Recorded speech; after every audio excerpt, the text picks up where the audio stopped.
ज्ञानाञ्जनशलाकया चक्षुरुन्मीलितं येन तस्मै श्रीगुरवे नमः। हे कृष्ण करुणा सिन्धो दीनबन्धो जगत्पते गोपीश गोपिका कांत श्री राधा कांत नमोस्तुते। तप्त कांचन गौरांगी श्री राधे वृंदावनेश्वरी वृषभानुसुते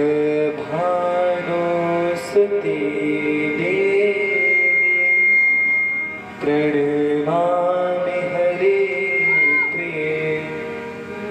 लोकाभिरामं रणरङ्गधीरं राजीवनेत्रं रघुवंशनाथं कारुण्यरूपं करुणाकरन्तं श्रीरामचन्द्रं शरणं प्रपद्ये। उद्भवस्थिति संहार कारिणीं क्लेशहारिणीं सर्वश्रेयस्करीं सीतां ततोऽहं रामवल्लभां।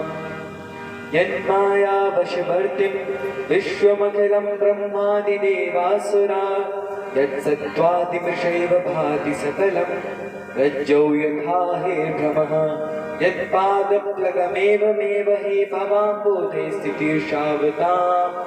वन्देऽहं तमशेषकारणपरं रामख्यमीशं हरिं यस्याङ्के च विभाति भूधरसदा देवापगामस्तके बाले भालविधुर्गले च गरलं यस्योरसि व्यालराट् सोऽयं भूतिविभूषणः सुरवरः सर्वाधिपः सर्वदा शर्वः सर्वगतः शिवः शशिनिभः श्रीशङ्करः पातु मां।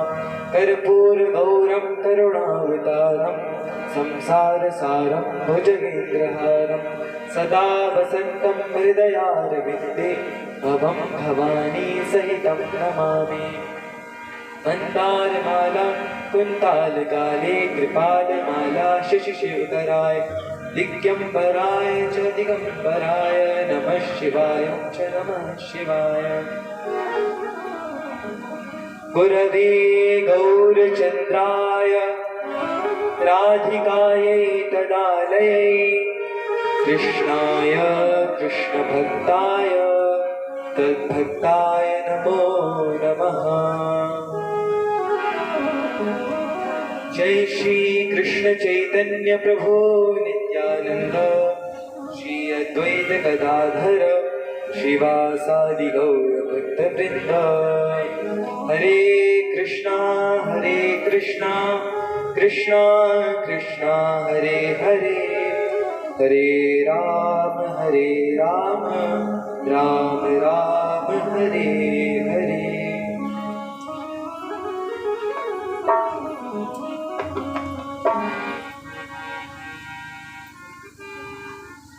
नमामि शमीशान निर्वाण रूपं विभुं व्यापकं ब्रह्मवेद स्वरूपं निजं निर्गुणं निर्विकल्पं निरीहं सदाकाशमाकाशभाजं भजेऽहं निराकारमोङ्कारमूलं तुरीयं गिराज्ञानगोतीतमीशं गिरीशं करालं महाकालकालं कृपालं गुणागार संसारपारं नतोऽहं तुषाराद्रिसंकाशगौरं गभीरं मनोभूतकोटि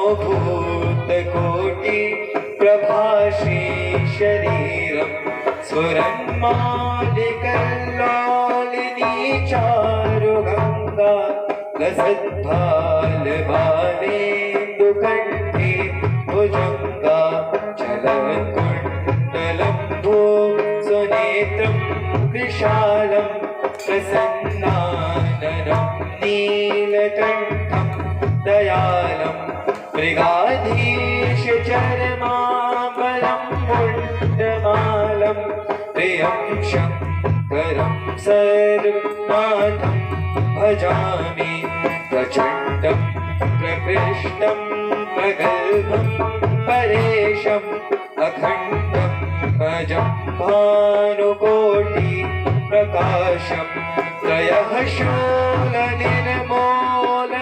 शूलपाणिं भजेऽहं भवानी पतिं भावगम्यं कलातीतकल्याणकल्पान्तकारी सदा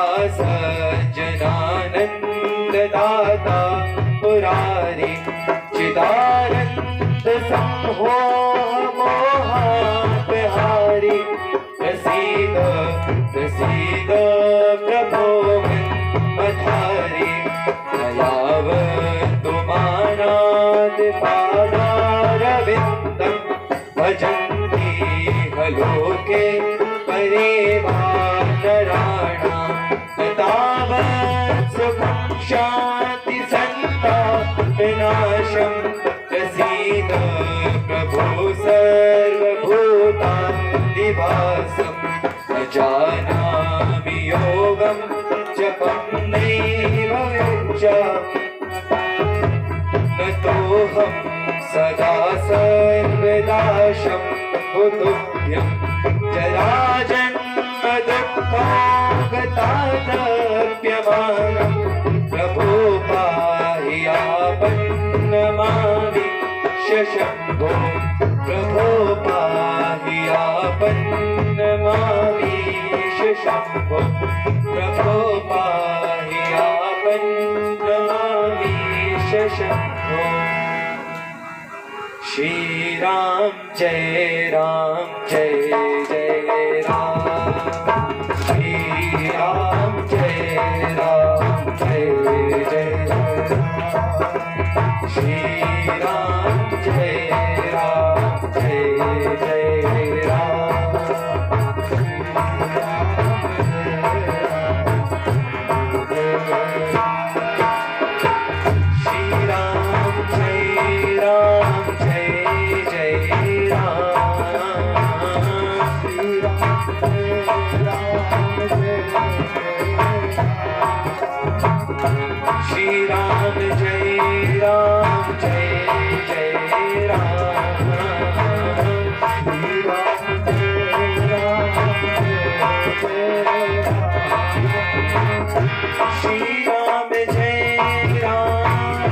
श्री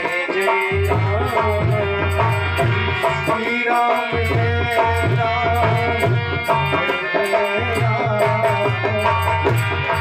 राम जय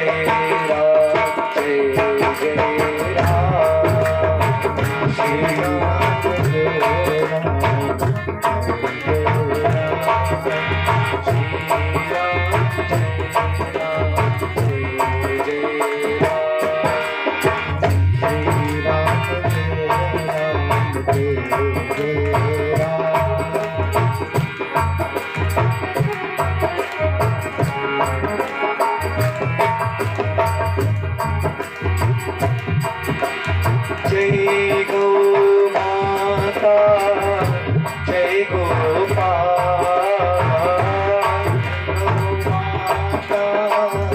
जय गौ माता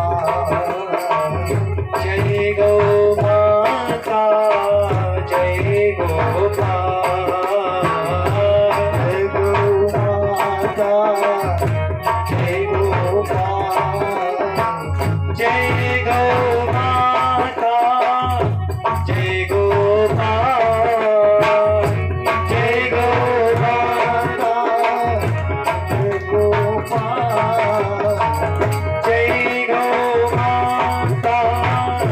जय गौ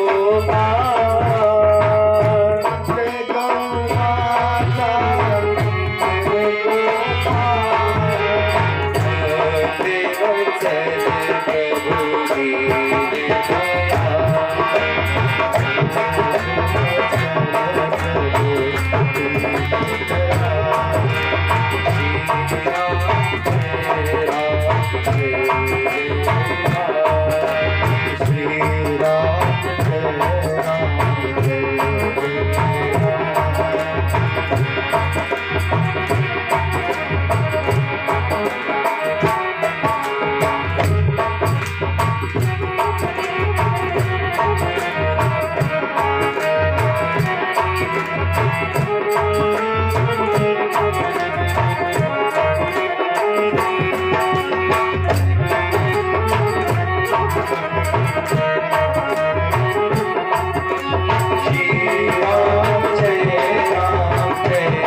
श्री सद्गुरुदेव भगवान की जय। जय ओम विश्वपाद परमहंस परिव्राजकाचार्य अष्टोत्तर श्री श्रीमद अभय चरणारविंद भक्ति वेदांत स्वामी श्रील प्रभुपाद की जय। जय ओम विष्णुपाद परमहंस परिव्राजकाचार्य अष्टोत्तर श्री श्रीमद श्री भक्ति सिद्धांत सरस्वती गोस्वामी श्रील प्रभुपाद ठाकुर की जय। अनंत कोटि वैष्णव वृंद की जय। नामाचार्य श्रील हरिदास ठाकुर की जय।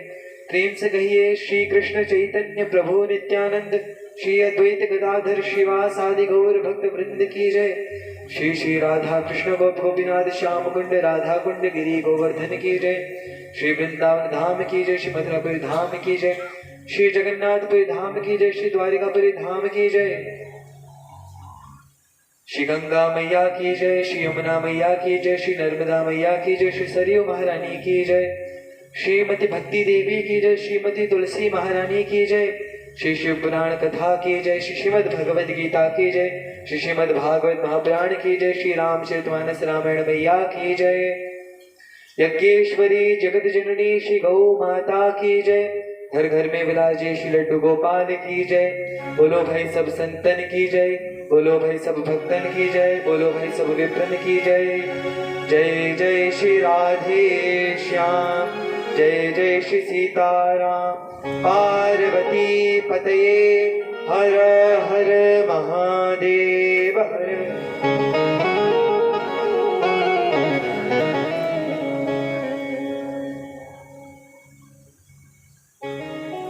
अनंत कोटि ब्रह्मांड नायक सर्वेश्वर परात्पर ब्रह्म असंख्य दिव्यानंद गुणगण निलय अखिल हेय प्रत्यनीक भक्त वांछा कल्पतरु भक्त वत्सल शरणागत वत्सल भगवान श्री श्री सीताराम जी, श्री गौरी शंकर भगवान, श्री हनुमान जी महाराज की असीम कृपा से आज हमें इस प्रांगण में श्री सीताराम जी की सन्निधि में यहाँ पे जीवन का सर्वोत्कृष्ट फल सत्संग शिव पुराण कथा के माध्यम से मिल रहा है, फलीभूत हो रहा है। शिव पुराण की कथा अनेक जन्मों के पुण्य के बाद हमारे मन में यह श्रद्धा आती है कि हम शिव पुराण की कथा सुनें, और यह शिव पुराण की कथा शिव जी को प्राप्त कराने वाली है। यहाँ पर श्रीमती प्रभा पाठक एवं श्रीमान सुबोध पाठक जी सपरिवार इनके द्वारा कथा का आयोजन हुआ है, और इनके माध्यम से पूरे ग्राम को भगवान की मंगलमय कथा को श्रवण करने का सुअवसर प्राप्त हुआ। आज एक उत्कृष्ट और बहुत महत्वपूर्ण तिथि भी है। आज एकादशी है।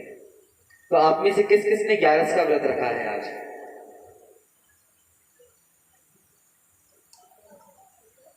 केवल 2-3 लोग। शास्त्रों में एकादशी का, सभी शास्त्रों में, पद्म पुराण, स्कंद पुराण, यहाँ तक कि श्रीमद् भागवत आदि सभी पुराणों में सूक्ष्म अथवा बृहद यानी कि छोटे या बड़े रूप में किसी न किसी माध्यम से एकादशी की महिमा अवश्य बताई है। जो भगवान के भक्त हैं, वैष्णव हैं, उनके लिए 3 निष्ठाएं सबसे ऊपर बताई हैं। कौन कौन सी? पहली है भगवान के नाम में निष्ठा। पहली है भगवान के नाम में निष्ठा। दूसरी है तुलसी महारानी में निष्ठा। जो तुलसी मैया है उनमें निष्ठा। यदि किसी की तुलसी में निष्ठा है अथवा भगवान के नाम में निष्ठा है तो उसका कल्याण निश्चित है। और तीसरा एक और स्थान है जिसका शास्त्रों में उपदेश है, एकादशी निष्ठा। यदि किसी की एकादशी में निष्ठा है, यदि कोई पूरी श्रद्धा एवं विश्वास के साथ में केवल एकादशी का व्रत करता है तो उसका कल्याण भी 100% तय है।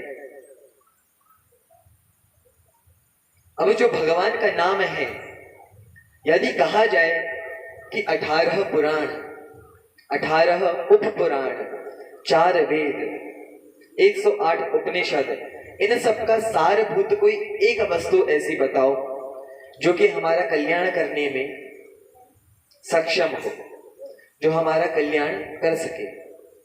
तो वह है भगवान का नाम। भगवान के नाम की महिमा सभी शास्त्र, पुराण, वेद, उपनिषद आदि में है।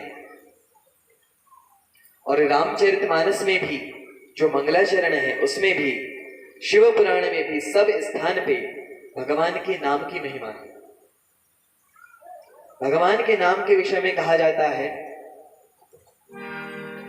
कहाँ कहाँ लगी नाम बढ़ाई, कहाँ कहाँ लगी नाम बढ़ाई, राम रस कहीं नाम गुण गाई, राम रस कहीं नाम गुण गाई, कहाँ कहाँ लगी नाम बढ़ाई, कहाँ कहाँ लगी नाम बढ़ाई, राम रस कहीं, राम रस कहीं नाम गुण गाई, राम रस कहीं नाम गुण गाई, कहूं कहां लगे नाम बढ़ाई। हम राम जी के नाम की प्रशंसा कैसे करें, कहूं कहां लगे नाम बढ़ाई। हम क्या कह सकते हैं राम जी के, भगवान के नाम के विषय में। राम न सकहि नाम गुण गाई, जिनका यह नाम है वे इसकी महिमा बताने में असक्षम है। स्वयं भगवान भी उनके नाम की महिमा नहीं बता सकते। तो भगवान के नाम की सबसे अधिक महिमा है। भगवान का नाम निर्गुण भी है और सगुण भी है, निराकार भी है और साकार भी है। भगवान का जो नाम है, अकेला भगवान का नाम हमारा कल्याण कर सकता है। तो वैष्णव धर्म की जो 3 निष्ठाएं हैं, उनमें सबसे पहले बताया गया है कि भगवान का नाम, भगवान के नाम की क्या महिमा है, हम उसकी थोड़ी चर्चा करते हैं। राम एक तापस दिया नारी, तापस दिया नारी, राम एक तापस दिया नारी, तापस दिया नारी, राम कोटि खल कुमति सुधारी, राम कोट खल कुमति सुधारी, ऋषि हित राम सुखी तो सुता की, ऋषि हित राम सुखी तो सदा की, सहित सेन सुत कीन विवाह की। राम जय राम जय जय राम, श्री राम जय राम जय जय राम। जो राम जी हैं, उन्होंने क्या किया, राम जी ने एक स्त्री का कल्याण किया। कौन? ताड़का। राम जी ने एक ताड़का को मार के उसका उद्धार किया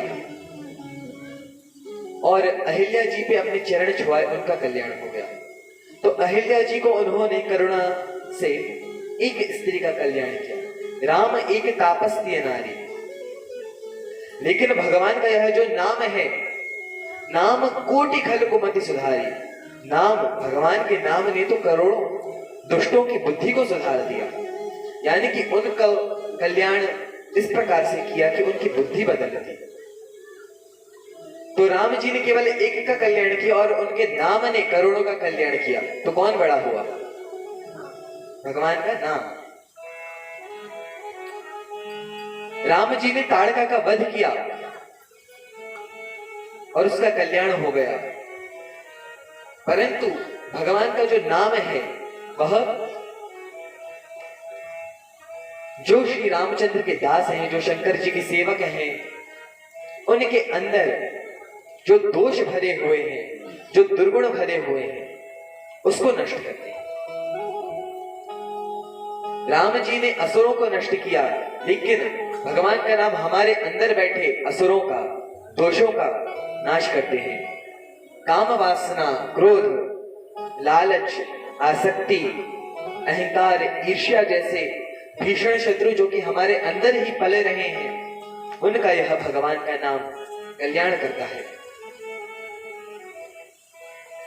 जो राम जी हैं, भंजेऊ राम आप भव चापू, राम जी ने केवल एक शिव जी का धनुष तोड़ा, परंतु भव भय भंजन नाम प्रतापू, भगवान के नाम ने करोड़ों लोगों के बार बार जन्म लेना, कष्ट पाना, मृत्यु होना, इस भव बंधन को ही नष्ट कर दिया। और यहां एक बहुत सुंदर बात कही है, नाम नाम प्रसाद शंभो अविनाशी, नाम प्रसाद शंभो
भगवान के नाम की बहुत अधिक महिमा है।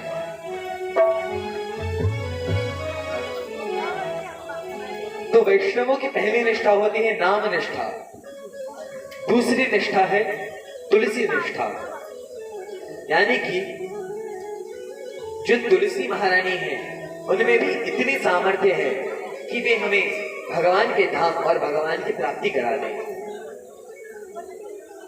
तुलसी महारानी में भी इतनी सामर्थ्य है,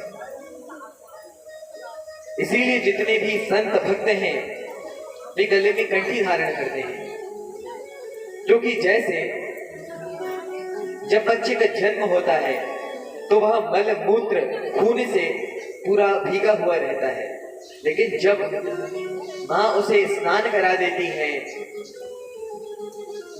और एकदम अच्छे से तैयार कर देते हैं काजल वाजल लगा के, तो पहले जब उसका जन्म हुआ था तब पिता भी उसे उठाने को तैयार नहीं थे, लेकिन जब वह उसे नहा धुला के एकदम पवित्र करके तैयार कर देती हैं तो पिता की तो क्या चले, रास्ता चलता यात्री भी जो है वह 2 क्षण रुकता है, फिर उसे खिला के ही आगे बढ़ता है। तो वैसे ही हम इतने योग्य नहीं हैं कि हम भगवान को प्राप्त करें, या हम भगवान की योग्य नहीं हैं, लेकिन जब तुलसी महारानी हमें अच्छे से पवित्र कर देती है। जब हम तुलसी महारानी को अपने गले में धारण करते हैं कंठी के रूप में, तब भगवान बिना किसी देरी के हमें स्वीकार कर लेते हैं। आप 56 भोग बनाओ, 36 व्यंजन बनाओ और भगवान को भोग लगा दो, बड़े स्वादिष्ट।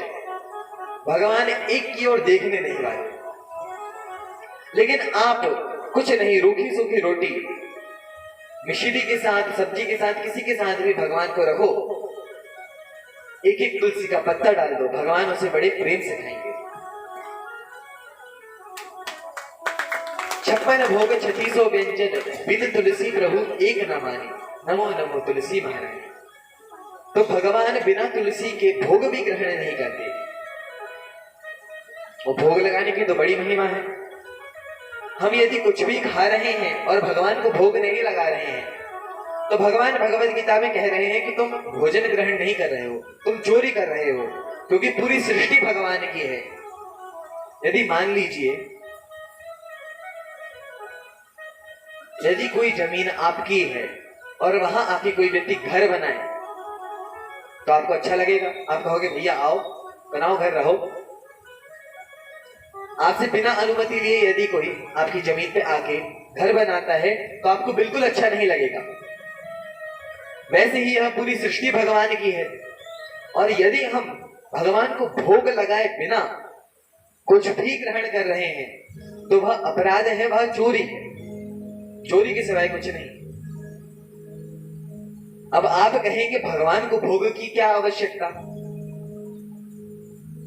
भगवान को आवश्यकता नहीं है। भगवान तो रत्नाकर हैं। रत्नाकर जो समुद्र है, वहां भगवान शयन करते हैं। क्षीरो दाक्षय विष्णु है वे, पूरा क्षीर सागर है, दूध का पूरा समुद्र है। भगवान वहां निवास करते हैं। लक्ष्मी जी स्वयं उनकी पत्नी है, उन्हें हम कुछ दे नहीं सकते। परंतु यदि पिता अपने बच्चों के लिए बहुत सारी सामग्रियां लाए, मान लीजिए पिता ने अपने बच्चे को 3-4 टॉफी दी और उनमें से वह एक खोल करके देता है, पिताजी आप इसे खाइए, तो पिता को कितना अच्छा लगेगा। भले ही वह वस्तु पिता ने ही उसे दी है, लेकिन उसमें जो प्रेम है बच्चे का, वह पिता को बहुत अच्छा लगेगा। वैसे ही भगवान को किसी सामग्री की, रोटी सब्जी की, इनकी आवश्यकता नहीं है, ना ही उन्हें भूख लगती है। परंतु भक्तों को आनंद देने के लिए वे इस प्रकार से लीला करते हैं। तो भोग जो भी हमें खाएं उसका भोग लगाना चाहिए, और जो भगवान नहीं खाते वो हमें भी नहीं खाना चाहिए। जैसे लहसुन प्याज, भगवान को गाजर का भोग नहीं लगता, तो ये सामग्री हमें नहीं खानी चाहिए। तो पहली निष्ठा है नाम निष्ठा, दूसरी निष्ठा है तुलसी निष्ठा, क्योंकि तुलसी भी हमारा कल्याण करने में पूरी तरह से सक्षम है। इसीलिए संत कहते हैं, जिन जिन के घर में प्रतिदिन, जिन जिन के घर में प्रतिदिन होती है तुलसी पूजन, जिन जिन के घर में प्रतिदिन होती है तुलसी पूजा, जिन के घर में प्रतिदिन होती है तुलसी पूजन, जिनके घर में प्रतिदिन होती है तुलसी पूजा, जिन जिन के घर में प्रतिदिन, जिन जिन के घर में प्रतिदिन होती है तुलसी पूजन, जिनके घर में प्रतिदिन होती है तुलसी पूजन, जिन जिन के घर में प्रतिदिन होती है तुलसी पूजन, जिन जिन के घर में प्रतिदिन होती है तुलसी पूजन, उन पे सभी लोग ताली बजाते, उन पे सदा भक्ति की करते हैं कृपा भगवन, उन पे सदा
के घर में प्रतिदिन होती है तुलसी पूजन। जिनके घर में प्रतिदिन होती है तुलसी पूजन। जिनके घर में प्रतिदिन होती है तुलसी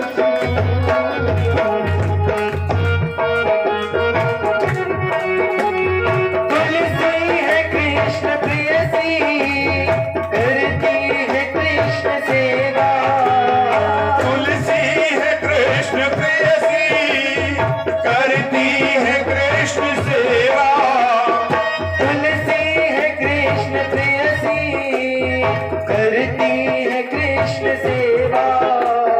तुलसी है कृष्ण प्रेयसी, करती है कृष्ण सेवा। तुलसी से जो भी मांगो वह शीघ्र ही मिलेगा। तुलसी से जो भी मांगो वह शीघ्र ही मिलेगा। श्रद्धा से करके देखो, श्रद्धा से करके देखो, श्रद्धा से करके श्रद्धा से करके देखो। तुलसी का नेत्र श्रद्धा से करके देखो, तुलसी का नेत्र बंधन। श्रद्धा से करके देखो, तुलसी का नेत्र श्रद्धा से करके देखो, तुलसी का नेत्र बंधन। जिन जिन के घर में प्रतिदिन होती है तुलसी पूजन। जिन जिन के घर में प्रतिदिन होती है तुलसी पूजन।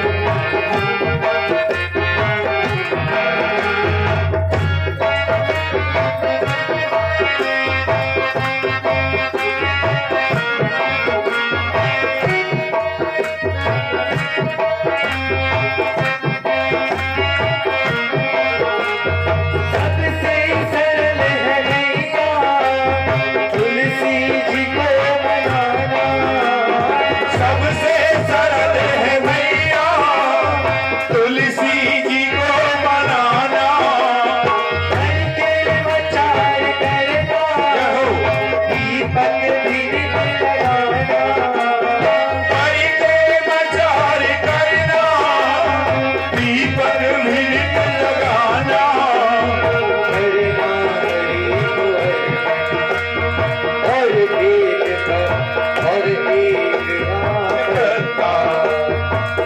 नाम हरि को हरि, और एक करता, और एक करता। हरि को अर्पण, करता। जिन जिन के घर में प्रतिदिन होती है तुलसी पूजन। जिन जिन के घर में प्रतिदिन होती है तुलसी पूजन।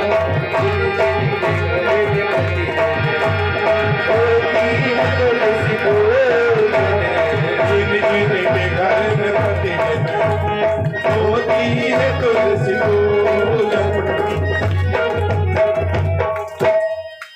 बोले श्री तुलसी महारानी की जय। तो पहली निष्ठा हुई नाम निष्ठा, भगवान के नाम में निष्ठा। दूसरी तुलसी निष्ठा, और तीसरी है एकादशी निष्ठा।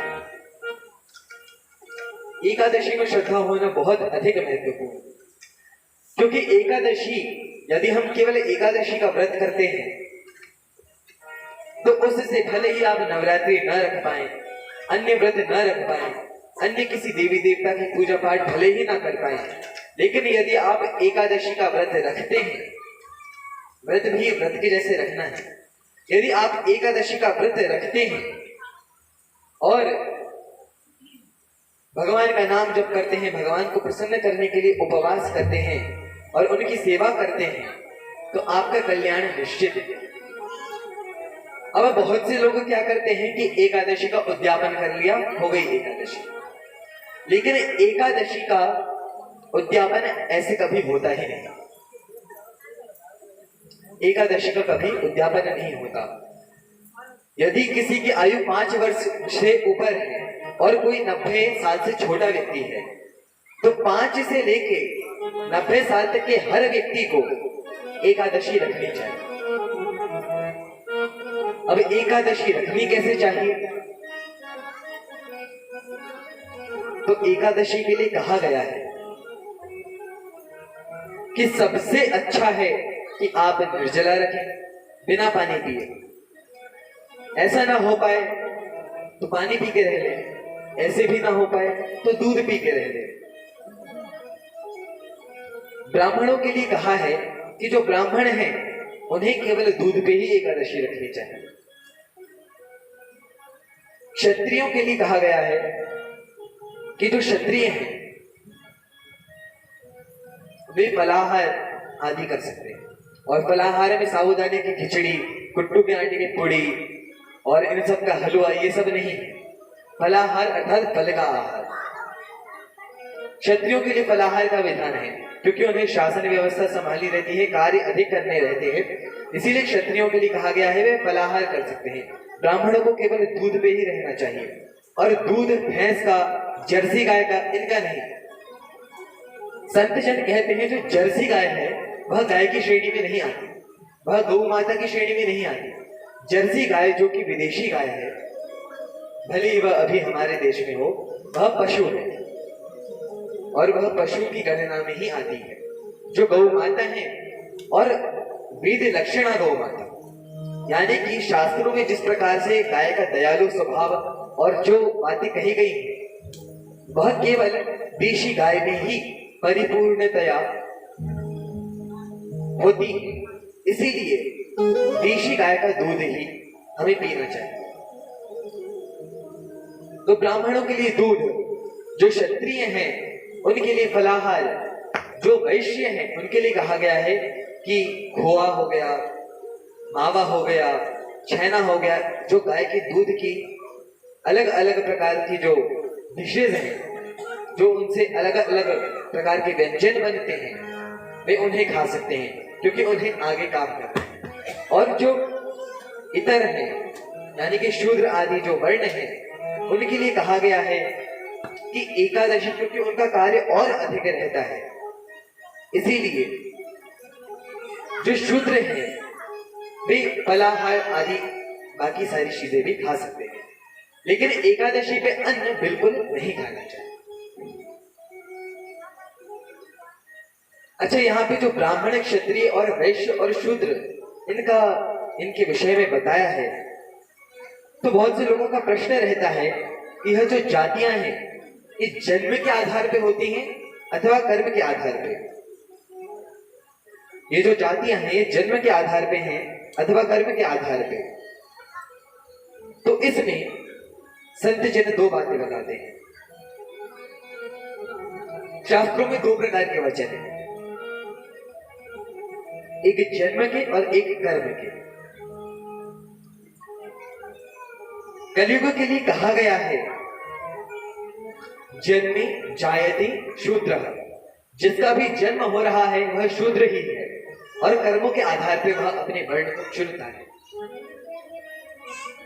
और ब्राह्मण केवल जन्म से नहीं होते, ब्रह्म जानाति इति ब्राह्मण, जो भगवान को जान ले वह ब्राह्मण है, जन्म से ब्राह्मण नहीं है।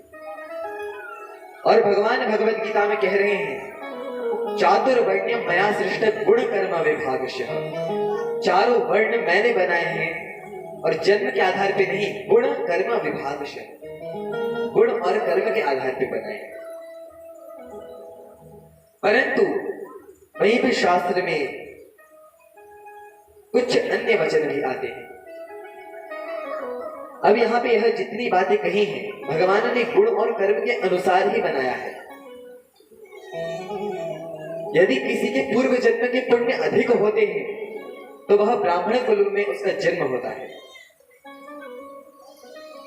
गुण और कर्म जैसे हमारे रहेंगे, जैसे हमारे पूर्व जन्म में गुण और कर्म रहे होंगे, उसके अनुसार हमें इस जीवन में कुल मिला है। लेकिन अब हमें पुनः मनुष्य जीवन चाहिए, उच्च कुल पे ही रहना है, स्वर्ग नर्क जाना है, या इन सब झंझटों को छोड़ के भगवान के धाम को जाना है। और भगवान का धाम कैसा है? न तद्भासयेते सूर्यो न शशांको न पावकः यत् गत्वा न निवर्तन्ते तद् धाम परमं मम। भगवान भगवत गीता में कह रहे हैं, यहाँ पे सूर्य से प्रकाश होता है, सूर्य और चंद्रमा से प्रकाश होता है, लेकिन भगवान का धाम नित्य स्वतः प्रकाशित है, स्वयं से प्रकाश करता है। वहां पे जितने भी पत्थर हैं वे सब चिंतामणि हैं, वे सब मणियां हैं, उनसे जो मांगो आपकी इच्छा पूर्ण हो जाएगी। सारे वृक्ष कल्प वृक्ष हैं, हमारी हर इच्छा को पूर्ण करने के लिए, हमारी हर इच्छा को पूर्ण करने में सक्षम है। ऐसा भगवान का धाम है। और यद गत्वा न निवर्तन्ते, भगवान के धाम में जो व्यक्ति एक बार चला जाता है वह लौट के नहीं आता।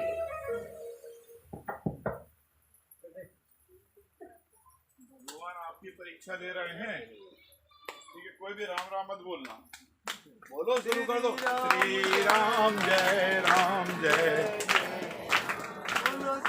कृष्णा हरे कृष्णा कृष्णा कृष्णा हरे हरे, हरे राम राम राम हरे हरे। तो हम क्या बोल रहे थे? किस किस को याद है? क्या बोल रहे थे हम?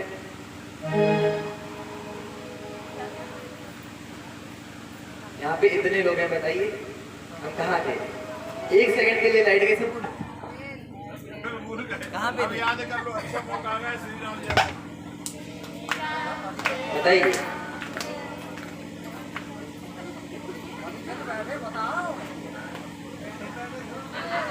बताओ दादा कहाँ पे थे? सब आराम कर रहे हैं।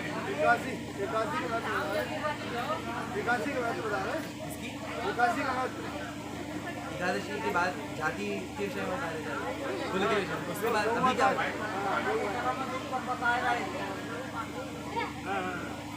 टीवी ने ना सबका जीवन बिगाड़ के रख दिया। टीवी आई तो आप लोगों की भी आदत हो गई, फिल्म चल रही है, सुनाएंगे कथा, 3 घंटे बैठो, प्रसाद मिलेगा, आरती करके चले जाएंगे शांति से।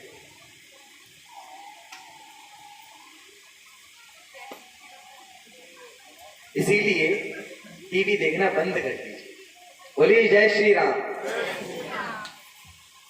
तो हम बता रहे थे कि 4 प्रकार के वर्ण हैं, वे जन्म और कर्म दोनों के अनुसार भगवान ने बताया है।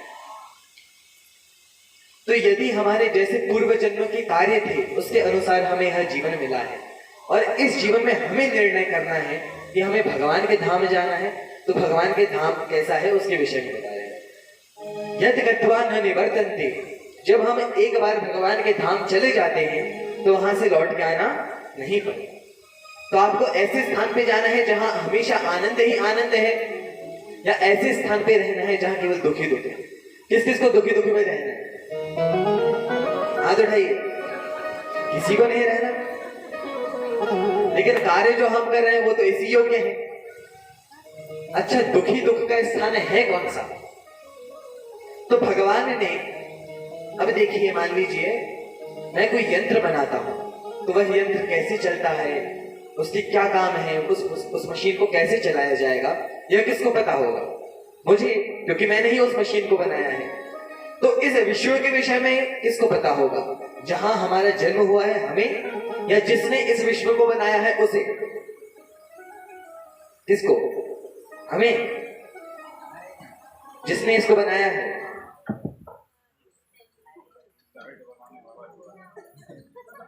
ये जनरेटर चल रहा राधे श्याम राधे श्याम राधे श्याम।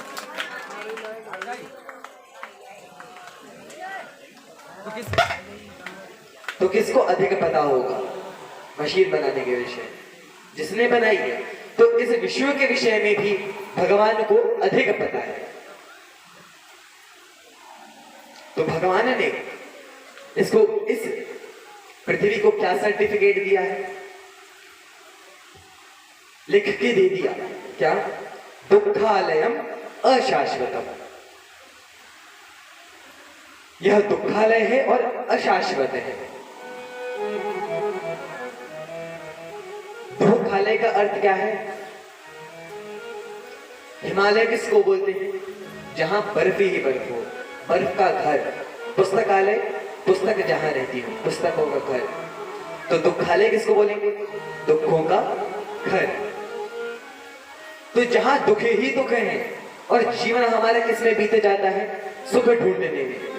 बाल्यकाल में हम सोचते हैं कि खिलौनों से खेलेगा, वहां से आगे बढ़े तो पढ़ाई लिखाई में इतना दिमाग लगाते हैं, किस लिए? अच्छी नौकरी मिल जाए और अच्छी छोकरी मिल जाए, ब्याह हो जाए, एकदम सेटल हो जाए, जीवन में आनंद ही आनंद है। लेकिन विवाह किया तो पता चला कि भैया आनंद तो यहाँ पे भी नहीं था। तो फिर ये सोचते हैं कि एक संतान हो जाए, अच्छा सुखी परिवार, हम दो हमारे दो अच्छे से रहेंगे। वो हो गए, उसके बाद तो जिम्मेदारी और अधिक बढ़ गई, अब उनका पालन करो। बस बच्चे बड़े हो जाए फिर तो आनंद ही आनंद है, एकदम अच्छे से रहेंगे। बच्चे बड़े हो गए, अब इनकी शादी हो जाए, उसमें आनंद आएगा। इनके पोता पोती हो जाए, हमारी इच्छाएं कभी नष्ट नहीं होती। इच्छाओं का स्वभाव कैसा है? हमारा शरीर बूढ़ा हो जाएगा, इच्छाएं कभी बूढ़ी नहीं होती। यदि आप एक इच्छा को पूरा करने जाएंगे तो 10 इच्छा आगे बढ़ जाएंगे। इच्छाएं कभी भी नष्ट नहीं होती।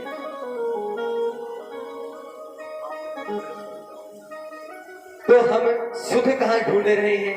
दुखालय में। और सुख कहीं मिलता ही नहीं है। बचपन से लेके बूढ़े होने तक, मरने तक हम सुख ढूंढते रहते हैं, और हमें पूरा भरोसा भी रहता है कि बस अभी कुछ समय बाद सुख मिलेगा, सुख मिलेगा।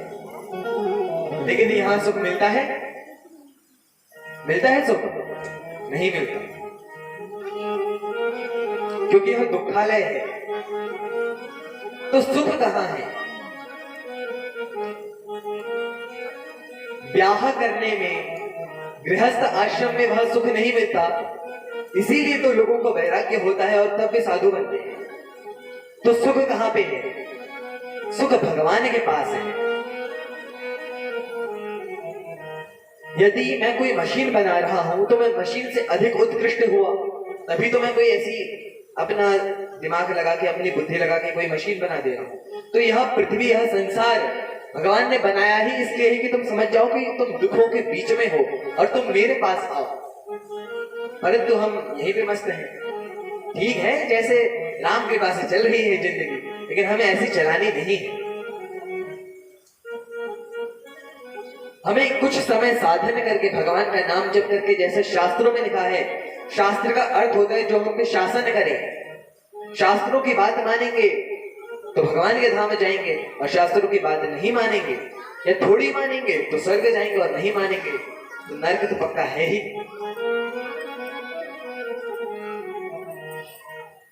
तो हम कह रहे थे कि जिस प्रकार से हमारे कर्म होते हैं उस प्रकार आगे फल मिलता है।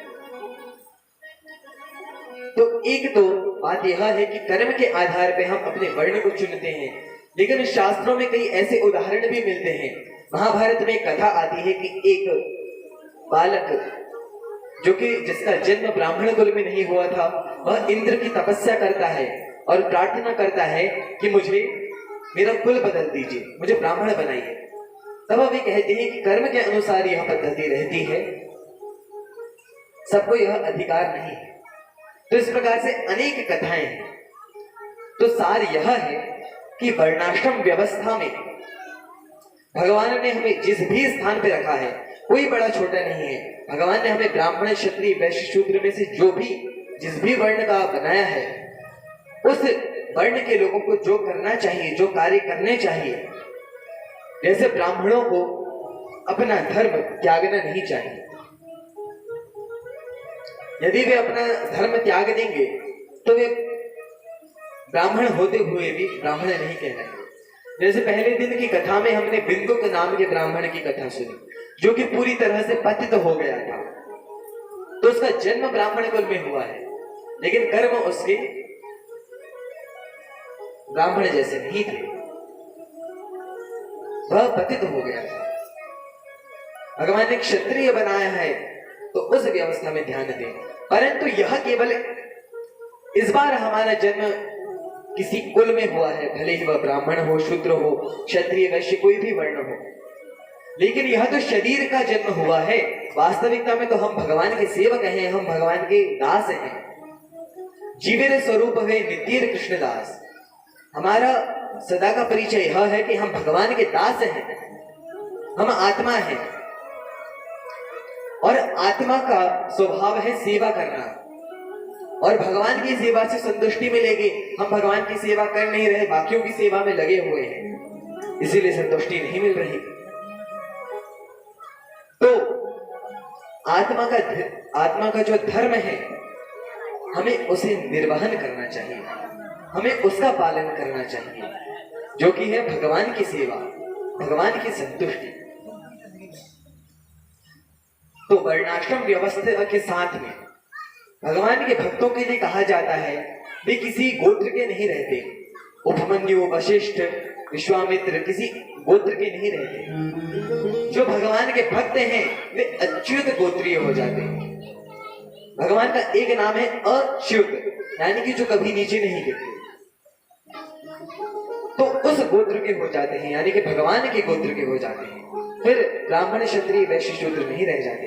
इसीलिए भक्ति करके हमें हमारे आगामी समय के लिए हमारा कल्याण करना है। थोड़ी देर कीर्तन, तत्पश्चात आगे की कथा।